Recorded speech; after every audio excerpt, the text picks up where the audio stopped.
Hola y bienvenidos a Leading Cells, el único podcast de entrevistas donde hablamos sobre los desafíos y experiencias de dos de las disciplinas más críticas en los negocios de hoy, el liderazgo y las ventas. Nuestro podcast reúne a expertos de la industria, líderes de opinión y autores, quienes comparten ideas, estrategias e historias reales para inspirar y educar a nuestra audiencia en el arte, la ciencia y la dinámica entre el liderazgo y las ventas. Y ahora, con ustedes, su anfitrión, George Galás Sr. Hola, buenos días, buenas tardes, buenas noches. Bienvenidos a este episodio de Leading Sales.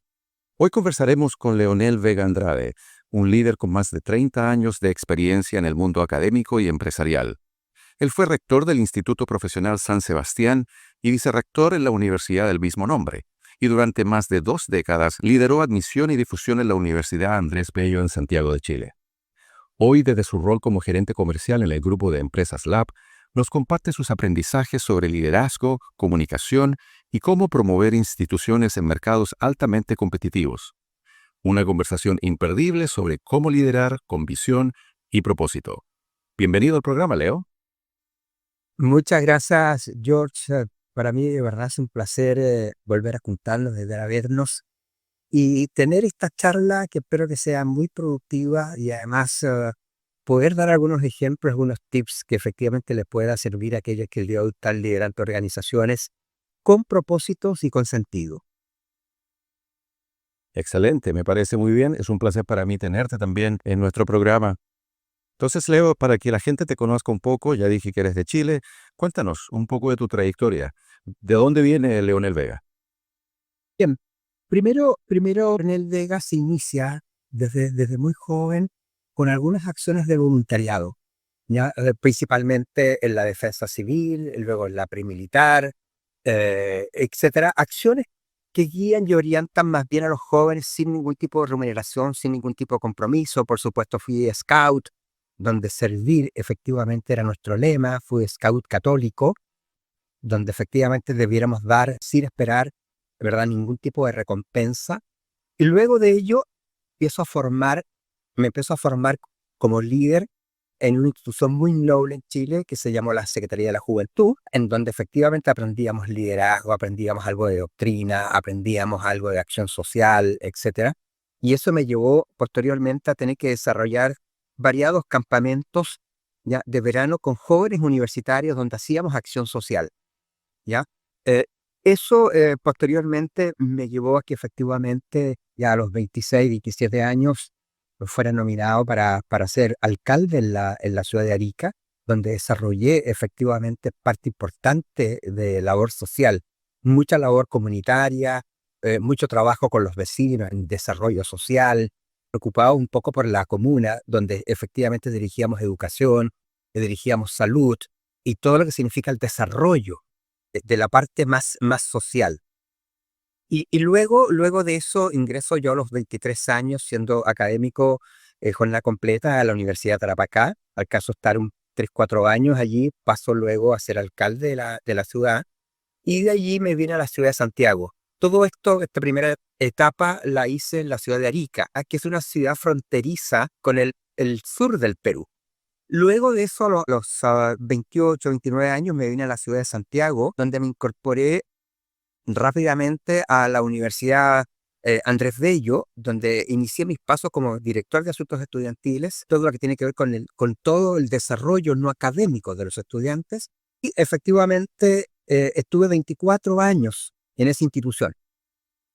Y de allí me trasladé a la Universidad San Sebastián, donde me tocó implementar un proyecto bien importante. Estuve prácticamente 8 o 9 años en la Universidad San Sebastián, ¿ya? Y luego me voy como rector a liderar el proyecto del Instituto Profesional San Sebastián, que para la Universidad San Sebastián tenía un hecho esencial y muy importante. Bueno, impresionante carrera. Estaba sacando las cuentas, Leo, y creo que tú y yo nos conocimos por ahí por el año 1982 o tal vez 1983. justamente en aquellos inicios, tanto tuyos como míos, y hoy luego de, no quiero decir ni siquiera cuántos años han pasado, creo que podemos decir con propiedad que los líderes no solo son innatos, sino que además se forman, porque tú y yo fuimos parte de ese experimento de formación de líderes, y yo fui un alumno tuyo en ese sentido, y hasta el día de hoy no hay año o mes en que no recuerde las enseñanzas tuyas y de aquellos colegas con los que colaboramos en tan nobles tareas como tú decías. Cuéntame, hablábamos del liderazgo innato y de la formación.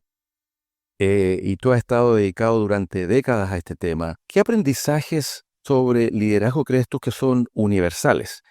Y que sin importar el contexto o dónde se apliquen, ¿cuáles son propios del mundo académico y qué aspectos del liderazgo son traspasables, si tú quieres, a otros ámbitos de la sociedad? Evidentemente que hay cierto tipo de habilidades que son bien transversales para cualquier tipo de liderazgo, pero a mí me parece que aquella persona que quiera liderar tiene que tener algún propósito en la vida. Y si lo llevamos a temas más generales, lo primero que uno dice en esto, mira, uno tiene que tener una gran capacidad de poder comunicar los objetivos organizacionales. Por lo tanto, uno tiene que formarse en este hablar de corrido, ser entusiasta, transmitir siempre seguridad, transmitir certezas de que el camino que tú estás llevando a la organización es el camino correcto para cualquier tipo de propósito, con fines de lucro o sin fines de lucro, para lograr mayor estatus, para poder lograr un mayor nivel de competitividad, etcétera. Lo que importa es que tú seas capaz de poder comunicar. Desde mi perspectiva, lo más importante es la visión, ¿ya? Que puedas tener tú de la organización a la cual tú perteneces, sea educacional o sea alguna institución con fines de lucro. ¿Cuál es tu visión respecto a la organización donde te vas a incorporar? Luego de la visión, entonces tú fijas tus objetivos estratégicos. Y evidentemente, en estos objetivos estratégicos, tú no puedes perder de vista cuáles son tus factores críticos de éxito. Entonces, ahí tú tienes que tener una alineación de objetivos, no solamente alinear los objetivos que tienen los trabajadores, los objetivos que tiene la empresa, sino que también los objetivos que tiene la comunidad. Y a eso nosotros anteriormente le llamamos responsabilidad social empresarial, pero hoy día se denomina vinculación con el medio. Cómo yo sirvo como organización, ¿verdad?, a mi territorio. Creo que esos 3 o 4 elementos que yo te he mencionado son transversales a cualquier organización, pero sin duda para el líder, para quien va a desarrollar y va a ejercer esto, creo que es muy importante tener claro el propósito.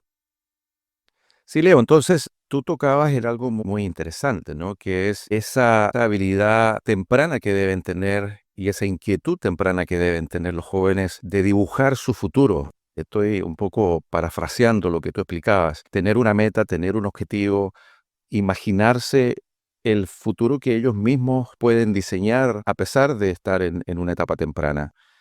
Entonces, luego vamos a hablar de otros temas y cómo esto del liderazgo académico y aquel liderazgo innato que tú practicaste en tu juventud, y luego tuviste que ponerlo a prueba cuando ejerciste como alcalde en la ciudad de Arica.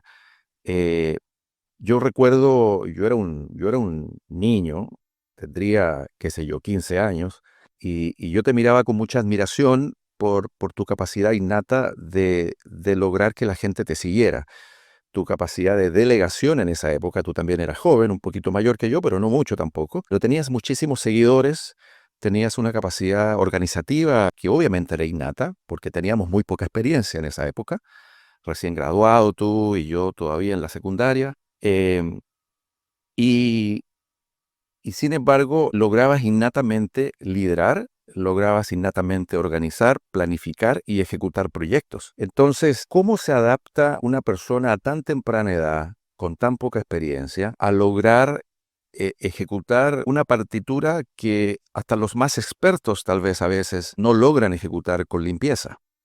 Que es el aspecto de organizar a un grupo de personas, asignarle tareas, asignarle objetivos y metas, motivarlos para que trabajen duro porque son desafíos, ¿no? Guiarlos y acompañarlos para que tengan éxito y al mismo tiempo evaluarlos para que sientan qué cosas están funcionando y qué cosas pueden mejorar. cómo tú logras, en esa época estoy hablando, y qué lecciones aprendiste de esos cargos tempranos que tuviste de liderazgo que luego pudiste aplicar en tu vida profesional más adelante cuando ya estabas en Santiago.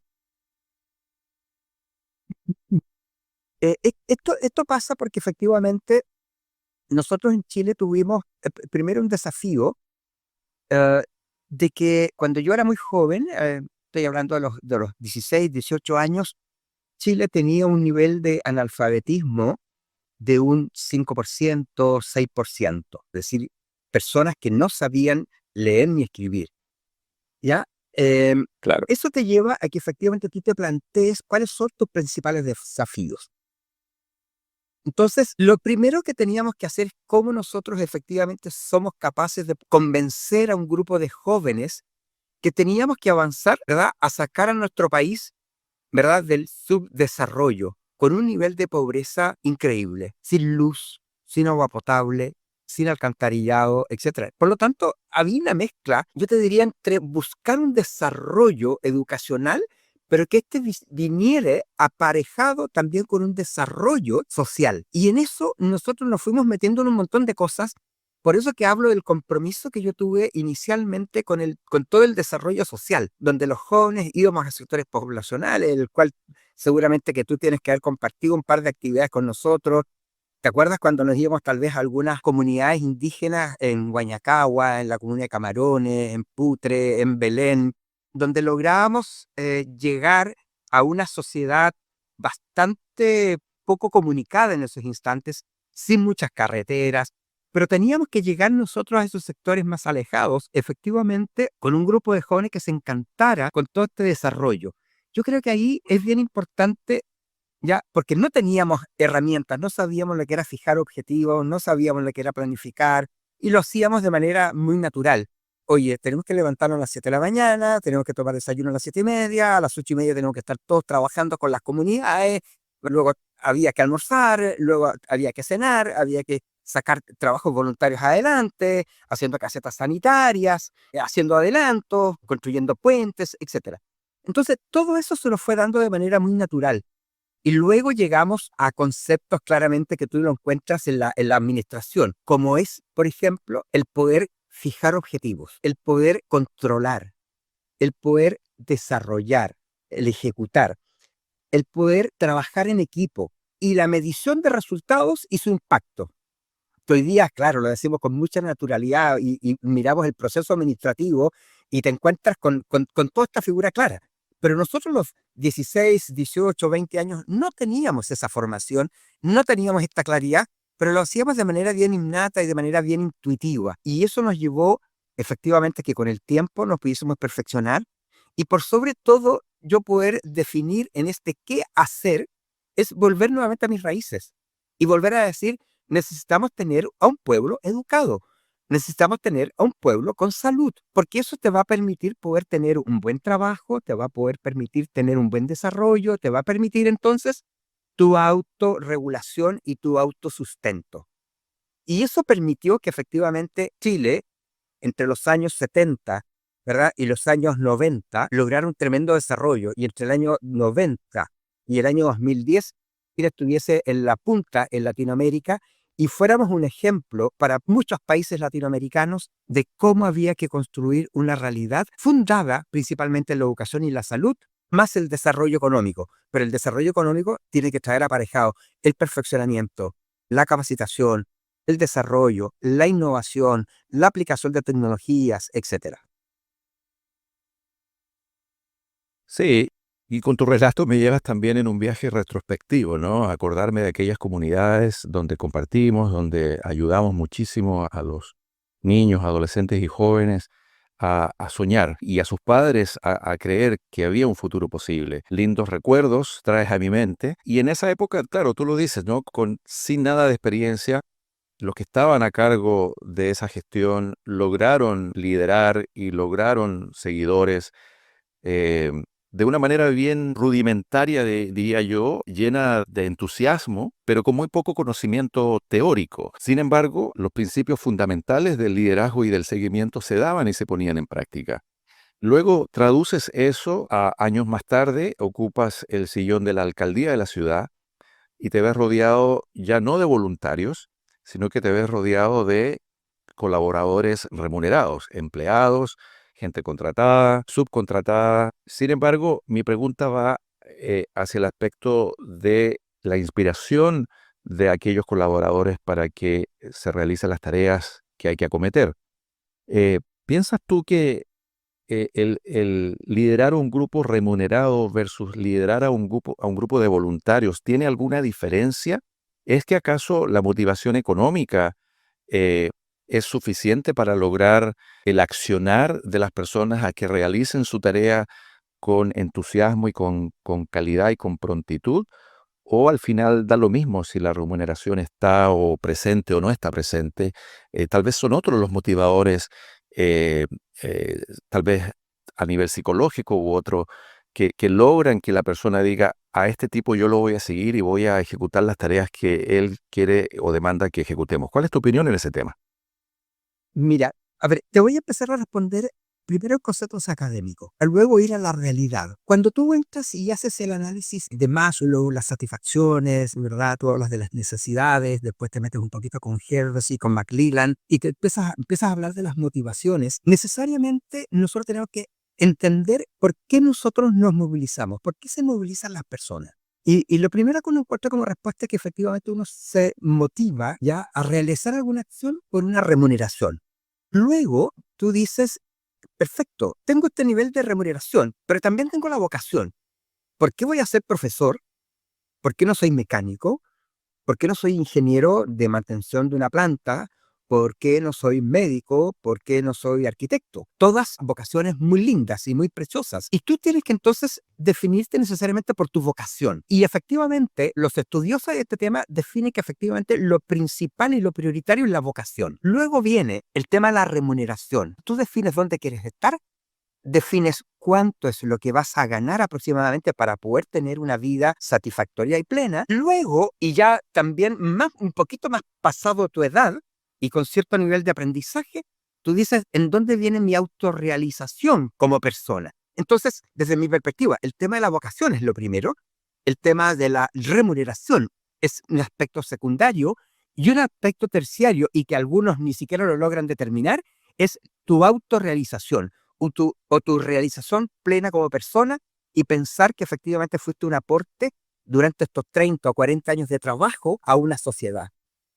Entonces, uno de los principales temas que yo converso mucho con los jóvenes, les digo, ¿para qué usted obtiene un título profesional?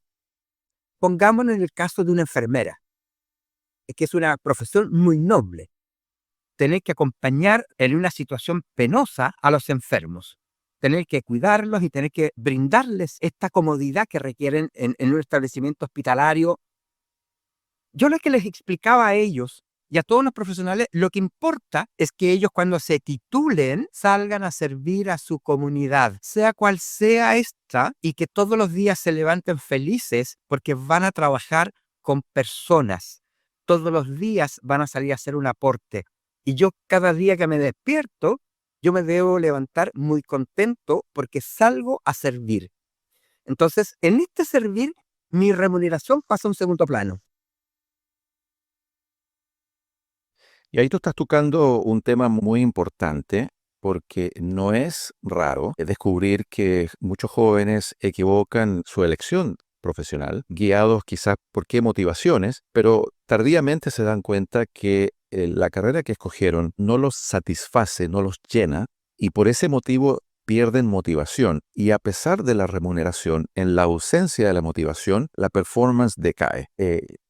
Simon Sinek, un famoso orador e inspirador norteamericano, habla de responder la pregunta del por qué hago lo que hago a las empresas, a los individuos, por qué hacemos lo que hacemos. Y es donde hay que comenzar siempre, es la pregunta principal. Muchas veces no sabemos por qué escogemos una carrera universitaria. Tal vez guiados porque mi padre era abogado, pues yo voy a ser abogado. Muchas veces no sabemos por qué escogemos ser ingenieros. Muchos jóvenes hoy en día, y tú seguramente lo has visto en tu carrera, Leo, escogen su profesión a estudiar de acuerdo a lo que la teoría dice que esa profesión va a hacer todos los días.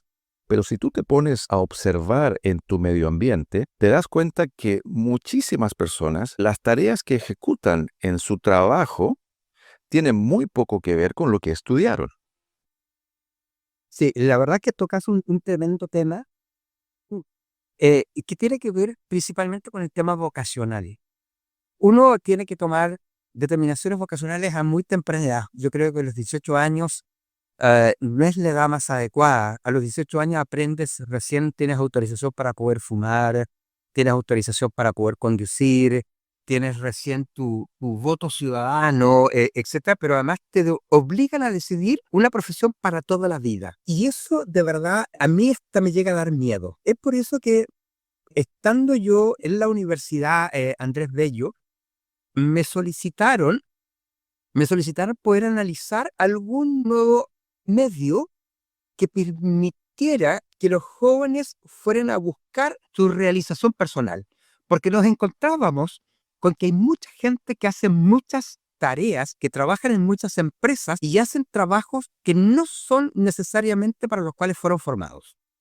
Y en ese minuto yo trabajaba en la Andrés Bello y la universidad me nominó para poder hacer un producto que pudiese sustituir lo que tú planteas. Me recuerdo muy bien porque recorrí Perú, Brasil, México, estuve en Panamá, Costa Rica, Guatemala, viendo los distintos tipos de estudios para gente mayor. Y evidentemente que cuando uno habla de gente mayor y uno vuelve a las salas de clase a los 30 años, ya no es el mismo joven esbelto que tenía a los 28, que tú caías en un panel chiquitito y que tú efectivamente dabas vuelta a tu pupitre y quedabas muy bien sentado a los 18 años, muy jóvenes, muy estilizados, ¿verdad? Todos muy guapos.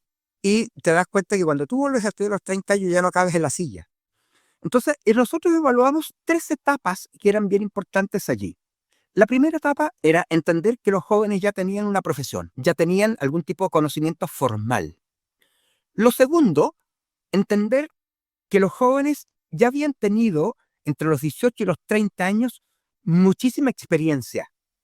Por lo tanto, ya no le íbamos a enseñar lo que es un jefe, lo que es la sociedad, lo que es un sindicato, lo que son las leyes laborales, lo que es comprar una casa, lo que es comprar un auto, porque ya a los 30 casi todos estaban pagando su casa y su auto, pero además tenían una familia. Entonces, ¿cómo poder elaborar un producto que fuera capaz de poder reunir vida laboral, vida familiar y además rendimiento en los estudios? Hicimos un programa que en Chile nosotros le llamamos Advance. Estas carreras profesionales son para jóvenes que ya tienen un programa profesional y que quieren sacar una segunda profesión, un segundo título. Y hay mezclas muy explosivas. Por ejemplo, un abogado que tiene que ver juicios laborales, ¿ya? O que tiene que ver temas de contratos nacionales o internacionales, ¿ya? Y que decían relación con temas económicos o con temas de despidos. ¿Cómo lo formabas tú? Entonces, un abogado que es ingeniero comercial también, entonces es una mezcla explosiva. Un abogado que fuera psicólogo podría también determinar el talento y podría hacer contratos especializados. Luego, un ingeniero comercial que pudiera ser civil industrial. Y así nos fuimos dando cuenta de que había una mezcla de profesiones, un poco lo que tú me decías. En Chile, nosotros estamos rodeados de gente experta en ventas y que son periodistas. Entonces uno dice, ¿cómo caes de periodismo, caes a la venta? Y tengo muchos amigos que hoy día ejercen roles comerciales y que son periodistas. Entonces, a todos ellos yo los invité a que estudiaran ingeniería comercial, que es algo además de mercadeo. En realidad, ingeniería comercial es algo común para Chile. Entonces, un periodista que efectivamente en 2 años y medio se especializó y llamar ingeniero comercial, ¿verdad? Entonces tú lo lograbas nuevamente volver, ¿verdad?, a esta corriente normal de desarrollo, lo que tú decías, cómo un ingeniero eléctrico, electrónico, lograba liderar, ¿verdad?, áreas de venta, áreas de servicios, cuando no fueron preparados para eso, sino que fueron preparados y habilitados para otro tipo de acción.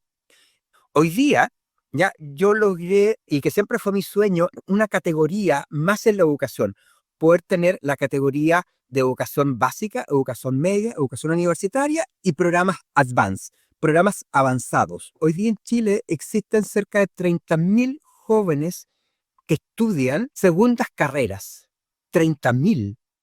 ¿Ya? No es un número menor de personas que efectivamente tomaron una decisión tempranamente y no necesariamente equivocada, sino que se fueron descubriendo que tenían otras habilidades en el futuro. A los 25, 30 años tú te das cuenta que tienes otras habilidades y que las quieres desarrollar. Sí, tú estás hablando de carreras complementarias, ¿no? En Norteamérica, las universidades han resuelto ese tema con lo que ellos llaman Continuing Education o educación continua, ¿no? Cursos de extensión también recuerdo que le llamábamos en Chile, no sé si en otros países de Latinoamérica, que no son carreras propiamente tal para que profesionales estudien una segunda carrera, sino que más bien son eh, estudios más breves, más cortos, a veces de meses o semestres, máximo un año, donde los profesionales podían ir perfeccionándose en su misma área o ir accediendo a áreas adyacentes o complementarias, ¿no? El liderazgo es un tema clásico, gestión, gerencia, estudios financieros. eh, Déjame llevarte a un tema diferente ahora. Como sabes, mi programa se llama Leading Sales. Es una división entre liderazgo y ventas, ¿no? Y entre medio por allí está el elemento del marketing. Y tú sin querer queriendo, te viste y tal vez todavía te ves involucrado en este tema de marketing, que no es más que la ciencia y el arte de atraer y de juntar en un espacio común a compradores con vendedores de un producto o de un servicio. En el caso tuyo, de la oferta académica. Cuéntame un poco y cuéntale a nuestros auditores en qué consiste este trabajo de mercadeo, de poder promocionar una institución educativa, sea un instituto profesional o una universidad. ¿Cómo se plantea esa oferta? ¿Cómo se destacan las bondades de una institución para atraer a un grupo de potenciales estudiantes? Mira, no es un trabajo fácil. Yo creo que todo este tema del marketing y principalmente todo lo que es el marketing digital, cada día tiene algún nivel de complejidad mayor. Ya no es el marketing publicitario que nosotros hacíamos, que tú publicabas en radio, televisión, etcétera, porque son productos de consumo masivo. ¿Ya? En el caso específico de las universidades, tiene algunos ingredientes bien especiales. Como por ejemplo, Chile se selecciona por puntaje. Entonces hay ranking de universidades y te van catalogando de acuerdo al nivel de desarrollo que tiene la institución de educación superior. Aquí nosotros tenemos un sistema de acreditación, por lo tanto hablamos de un sistema de calidad académica. Y normalmente todas las instituciones de educación superior que tienen 3 años de acreditación, 5 años de acreditación o 7 años de acreditación, ya, o una acreditación básica, una acreditación avanzada y una acreditación de excelencia, siempre nos vamos a disputar a los mejores estudiantes, ¿no? Evidentemente que en el grupo más avanzado, en las universidades de excelencia, en Chile deben haber cercana a 42 instituciones universitarias, y de esas 42 tienen que disputarse cerca de 180.000 estudiantes.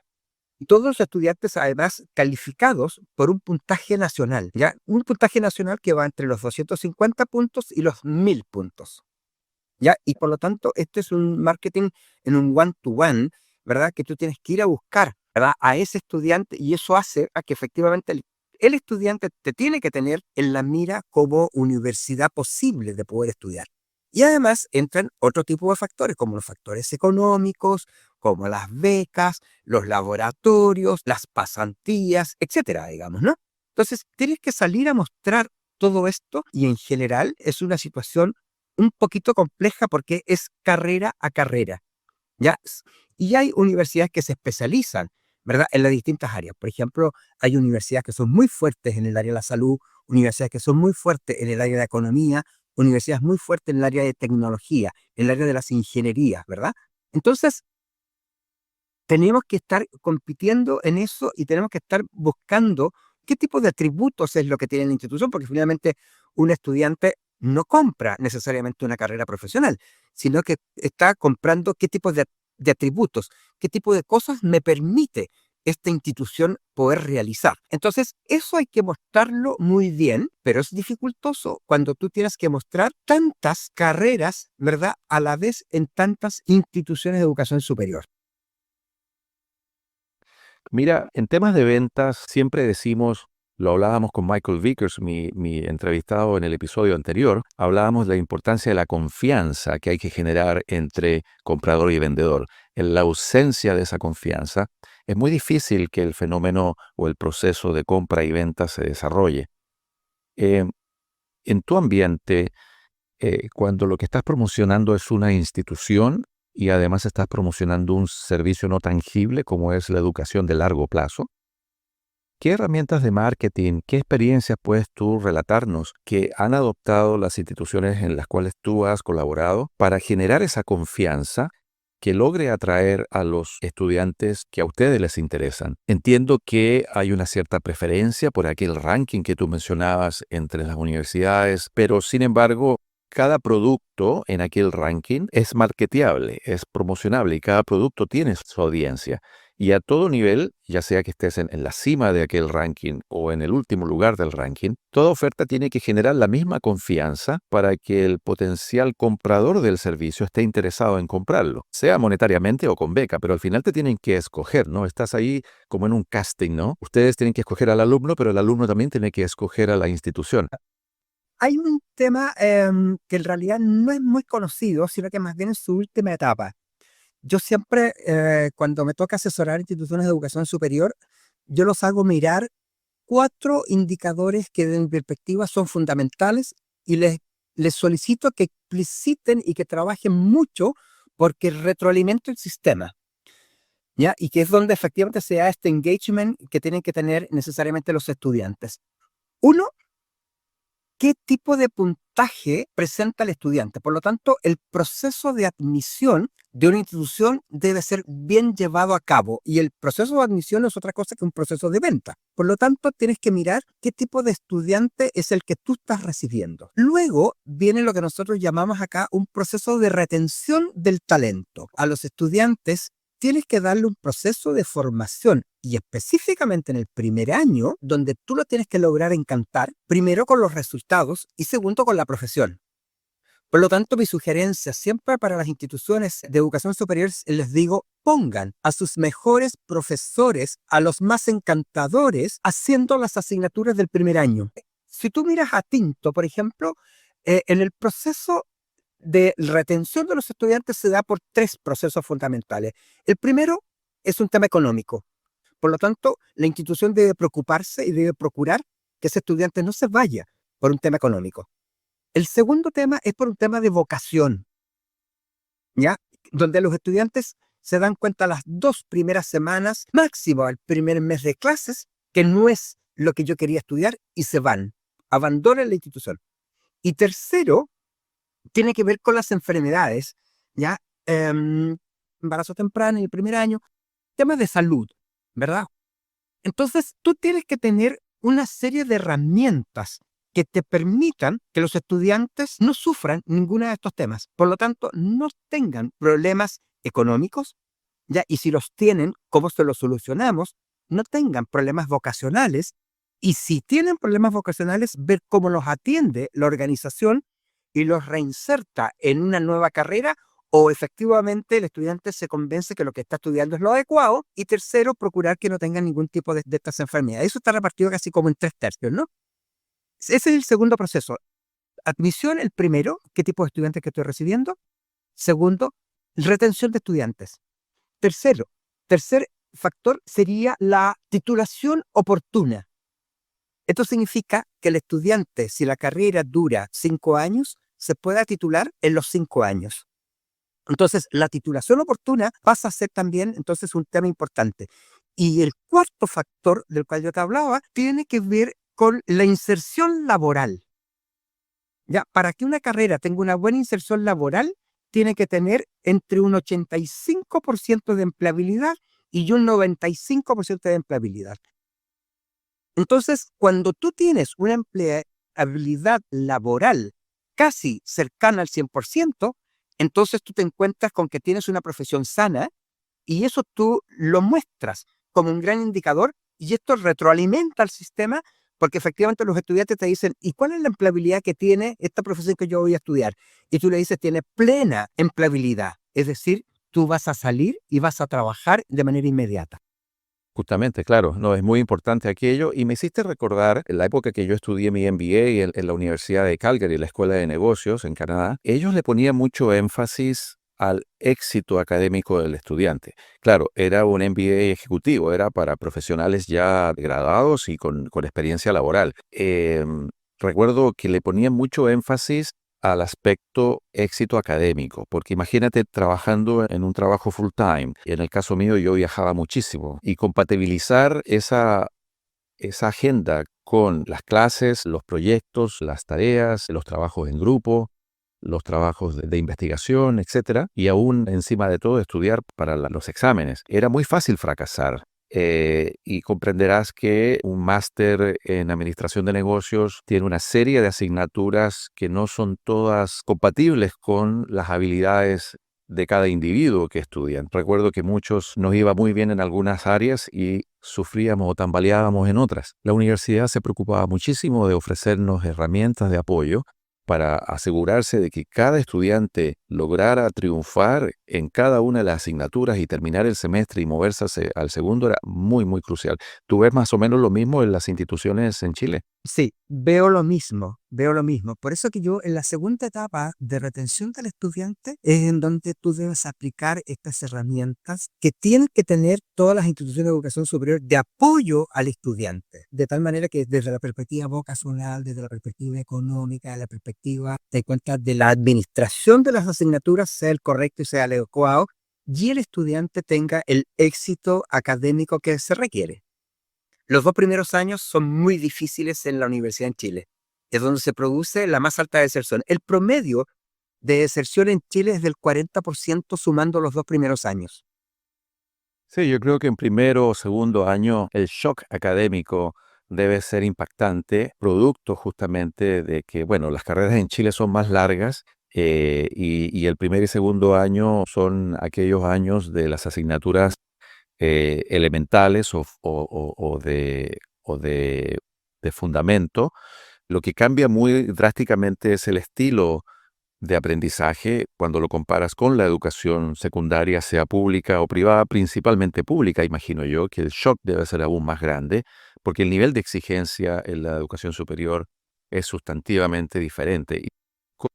Leo, déjame llevarte ahora a un tema retrospectivo. Si tú tuvieras que retrotraerte a tus inicios, ¿qué consejo te hubiese gustado haber recibido en tus comienzos como líder? ¿Qué consejo te hubiese gustado que te hubiesen dado tus maestros de la época, que te hubiesen ayudado a ser un mejor líder, un mejor gestor en aquellos años 80 y tempranos 90 a los que nos referíamos al comienzo? Mm, A mí, más que me hubiesen recetado algo, me hubiese gustado poder tener un sistema de formación un poco más amplio y no que estuviese siempre restringido a mi carrera inicial. Porque yo hoy día desarrollo mucha gestión comercial y para poder desarrollar toda la gestión comercial, evidentemente que tú te tienes que apalancar, ¿verdad? En todo el conocimiento de la conducta del consumidor, de cómo la persona se interesa, todo el tema del marketing, etcétera. Pero yo no tuve estos conceptos de marketing, temas de indicadores, temas de distintos ERP que te permitieran a ti poder canalizar toda la información que teníamos, porque eran exclusivos para otras carreras. A mí me gustaría haber recibido un tipo de formación un poquito más integral y que yo me fuera moviendo por distintas carreras para poder entender qué es lo que soy. Te agradezco esa respuesta, Leo. Y hablemos ahora finalmente, ya llegamos al final del programa. Cuéntanos un poco de Grupo Lab, que es tu última excursión. Cuéntanos de esta aventura con Grupo Lab, a qué se dedican y pues cómo podemos contactarnos y contratar sus servicios. Mira, el Grupo Lab es Latin American Pharma, es un grupo que nosotros iniciamos hace un tiempo atrás con un muy buen amigo. Generamos este Grupo Lab que el día de hoy tiene algunas farmacias en Chile, ya tiene algunas franquicias de farmacias. Tenemos 6 farmacias, 2 en Valparaíso, 2 en Santiago, una en Copiapó y una en San Esteban en los Andes, que efectivamente fueron emprendimientos que iniciamos hace unos 6, 8 años atrás. Luego nos entusiasmamos con otras franquicias y tomamos la operación de las máquinas vending, que son todas estas máquinas que nosotros tenemos instaladas en distintos tipos de industrias que proveen snack y alimentos, más todo lo que son las bebidas. Luego tenemos también algunos otros emprendimientos con açaí, ¿verdad? Que traemos desde Brasil. Y siempre estamos explorando distintos tipos de franquicias que las vamos anexando al Grupo Lab. El Grupo Lab está desarrollando varios temas, entre esos también el tema inmobiliario, que ya también tenemos ahí algunas propiedades que hemos ido comprando para irla desarrollando completamente. de tal manera que si efectivamente todos los aciertos tú los puedes transmitir adecuada y correctamente y todos tus fracasos también, que de verdad es la capacitación más cara que uno recibe porque efectivamente tiene que pagar costos muy altos por los aprendizajes, pero siempre son bienvenidos. Eso es Grupo Lab. Yo el día de hoy estoy gerenteando esos proyectos luego de haberme retirado de la educación. Sin embargo, no lo he hecho totalmente porque tengo dos empresas más, que esas las tengo yo solo. Una de ellas es Enrolia, ¿ya? Que se dedica a asesorar a instituciones de educación superior en todo lo que significa su gestión. No solamente en la gestión financiera económica, sino que también en los procesos de admisión, marketing, ¿ya? Y también algunos aspectos de la operación de la propia institución. De manera que los resultados siempre salgan en números azules, porque nosotros tenemos en Chile la Superintendencia de Educación Superior, que es la que te analiza los estados financieros de la institución, ¿ya? Y siempre tienen que estar sanos, ¿ya? De tal manera que efectivamente el leverage, el nivel de endeudamiento que tiene la organización no sea más allá del 1,5%, que eso es lo que se te permite, ¿ya? Y tengo otra empresa, ¿ya? Que se llama New Praxis, que efectivamente está dedicada al perfeccionamiento y a la formación de profesores, ¿ya? Tanto de educación básica, de educación media, como también de universidades. Y allí entramos con algunos aspectos que son bien complejos en Chile, que tienen que ver con la ley CARIM, la ley de acoso, la ley de violencia. Entonces ahí también tenemos que ir entregando cierto tipo de herramientas y sobre todo utilizar un concepto que tal vez va a ser súper irrisorio para ti, George, porque antes no lo usábamos, que es el desaprender lo aprendido para aprender nuevos conocimientos. Es una cosa muy rara, ¿no? Muy difícil. ¿Cómo te voy a indicar que todo lo que tú aprendiste formalmente, hoy día lo tienes que desaprender para aprender nuevas cosas? Pero bueno, quien se quiera poner al día y quiera estar vigente en su profesión, va a tener que desaprender muchas cosas, ¿verdad? Que ya no te sirven para el nuevo estado de desarrollo de la sociedad. Sí, es muy importante y es interesante lo que planteas. Lo llevo al tenis. Yo practiqué tenis competitivo por muchísimos años, ya retirado por problemas físicos de espalda, pero uno crece con muy malos hábitos en cuanto a la técnica del golpe de la pelota y los llevas luego en tu vida y cuando ya puedes decir, bueno, ahora quiero aprender realmente a jugar el tenis para jugarlo competitivamente y te das cuenta que tienes que deshacerte de muchos malos hábitos o desaprender mucha técnica que tú usabas para golpear la pelota para aprender a golpearla correctamente. Entonces, es más o menos lo mismo que tú estabas planteando en el aspecto cognitivo. Muy interesante el tema. Bueno, Leo, te voy a llevar a un plano más personal para que nuestra audiencia conozca mejor a la persona detrás del currículum de un individuo tan versátil como tú. Cuéntame, ¿té o café? ¿Qué prefieres? Hoy el té. Me encanta el café, pero me eleva la presión, así que hoy té, a pesar que tiene teína, pero lo prefiero un rico té y poder disfrutar con él. Muy bien, muy rico. Yo también, amante del café también. Dime, ¿playa o campo? Yo campo todo el rato, mi señora playa, con lo tanto hoy día estoy en la parcela, tengo la playa a 10 minutos, ya, y estoy en pleno campo, debo tener unos 200, 300 eucaliptus aquí y unos 100 pinos, donde me inserto en la naturaleza y soy muy feliz. Excelente. Y dime, ya que estás en la zona central de Chile, zona vitivinícola, ¿vino blanco o vino tinto? Vino tinto, de todas maneras. ¿Qué más? Cuando vuelas, ¿qué prefieres? ¿Pasillo o ventana? Pasillo siempre. Sí, yo siempre. Hay gente que prefiere la ventanilla, yo no logro comprenderlo, pero bueno, hay gente que prefiere la ventana. Mi pasillo, eso es lo que me da libertad dentro del avión, ¿no? De hecho, los pocos espacios que tienes. Bueno, Leo, ha sido un placer tenerte en nuestro programa Leading Sales. Nos has hablado y nos has llevado por un viaje maravilloso de experiencias, recuerdos, anécdotas y varios consejos también que espero que a nuestra audiencia más joven también les sean de mucha utilidad. Hemos hablado muchísimo de liderazgo, de educación, de procesos de selección y procesos educativos y de formación. Nos has explicado la diferencia y cómo el marketing se aplica en estos procesos educativos también de selección y de atracción de posibles estudiantes para que se unan a las distintas instituciones de educación superior. Ha sido un placer tenerte en mi programa, Leo, y te cedo la palabra para que te despidas de la audiencia que nos está acompañando el día de hoy. Bien, George, te agradezco muchísimo esta conversación que hemos tenido, ha sido muy amena, de grandes recuerdos, de muchas cosas que hemos realizado en la vida, algunas de ellas en conjunto y otras después que nos separamos siendo muy jóvenes, pero yo valoro muchísimo esta conversación y frente a cualquier duda, ya no se olviden de que efectivamente aquí tienen un amigo que los puede acompañar en cada decisión que tengan que estar tomando. Siempre un buen consejo no está de más. ¿Ya? Y especialmente ahora que uno está en otro estadio de la vida donde puede efectivamente poder desarrollar y acompañar en todos estos procesos que son muy enriquecedores para poder tener buenos frutos y sobre todo frutos que sirvan a su comunidad, frutos que sirvan en las personas. Siempre cuando desarrollen cualquier tipo de producto, piensen a quiénes van a afectar. Y ahí se van a dar cuenta, digamos, el kit, ¿verdad? De lo que nosotros decimos el kit, el valor que tienen las cosas en las personas y en la sociedad. Excelentísimo. Bueno, nuevamente muchísimas gracias, Leo. Ha sido un placer conversar contigo. Muchas gracias por tu tiempo y hasta la próxima. Muy bien, pues George, hasta la próxima. Espero que vuelvas pronto a Chile y ahí pues nos juntaremos a ver si nos tomamos unos buenos vinos aquí en la parcela. Así será. Muy pronto estaremos por allá. Un abrazo. Muchas gracias. Y así llegamos al final. Esperamos que hayas disfrutado el episodio de hoy de Leading Cells. Asegúrate de suscribirte a nuestro podcast en tu plataforma favorita y no olvides visitar nuestra página leadingcells-podcast.com para más recursos sobre el arte, la ciencia y la dinámica entre el liderazgo y las ventas. Hasta nuestro próximo episodio.